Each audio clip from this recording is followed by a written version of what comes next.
Brat Pack was weird. It was like an explosion. It just happened. All of a sudden, there were all these young actors who nobody had heard of, and within a year they were famous. That was unique. I don't really think there was another time like that. Brat Pack sort of came out of an Entertainment Tonight culture that needed to sort of lump actors and performances and kinds of people together. In 1985, I was planning to write an article for New York Magazine about Emilio Estevez, who at the time was about to star in St. Elmo's Fire and to make his own film. It was supposed to be an article on Emilio only. So the journalist had asked for him to get together some of the kids, you know, from Breakfast Club, and St. Elmo's was coming out.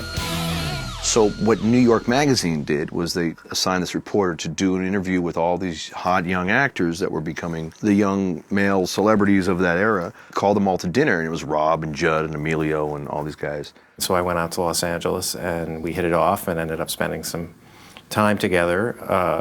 He introduced me to a lot of his friends who were also actors.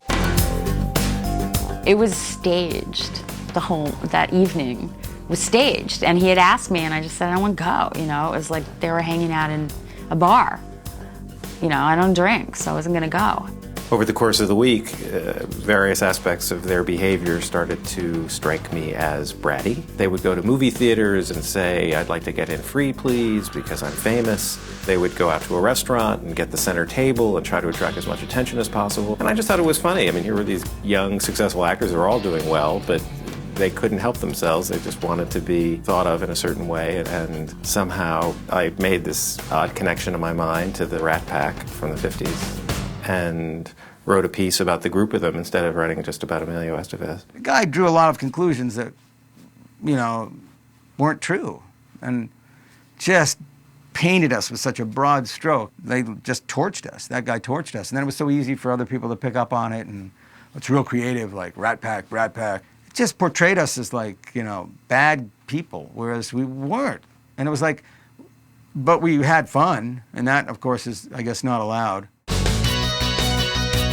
It was basically, it seemed like kind of a ploy to get them all talking about their exploits. And then the title of the article just became the Brat Pack, you know, sort of alluding to the Rat Pack. So I think it was really just a term that got coined from this cover story article. New York Magazine put it on the cover with the words, Hollywood's Brat Pack, and it went on from there. I included in it basically anybody who was roughly between the ages of, say, 21 and 30 and was successful and working in Hollywood. And it was a convenient, fun title. I didn't at the time have any way of knowing that it would latch onto them forever. As soon as they could, they would label us something, and then you're no longer actors. Then you're personalities.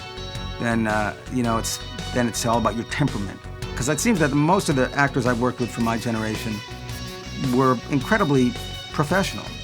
They're on time, they know their lines, they hit their marks, treat everyone nicely. It's like, how's that a group of, like, you know, hellions, rascallions? It was unreal, is what it was. And so what I noticed after it came out was more that there was this really uncomfortable feeling around everybody. And by then, St. Elmo's Fire had come out, so that included everybody. It was sort of this thing about the guys were the ones who would go out and hang out a lot, and suddenly we're being really careful about it, and they didn't want to. It was feeling more than anything else, you know. It wasn't really in good faith or good spirit, I think, to kind of misconstrue and edit or re-edit people's words to make them all look like, you know, a bunch of pains in the asses. These guys were just exploding and becoming known as the Brat Pack, and I think that was a mixed blessing. Yeah, you can have a moniker attached to you. It can be something that you can identify with, but it can also be something that sort of cages you in. And it was used at the time as a derogatory phrase. By calling them the Brat Pack, you were saying they weren't genuine. But then it stuck as sort of, you know, the negativity went away and it became just a description for this group of actors. I think there was definitely something very special about the Brat Pack. They had an everyday relatability to the audience members who watched their movies. Some may have been older at the time the movies were filmed than others, but once they were on screen, they just were like the people you saw in high school versus the people who were kind of the teen idols before them. They seemed like more of a product of the movie companies. But I think the Brat Pack really definitely had that relatability with everybody. I mean, these days, somebody's on American Idol, and you know, within a year or two, they're a movie star. But these were kids who were good actors, who then became famous. And, you know, the whole idea of showing your acting talent precedes your celebrity or not, it's a funny thing in the world today.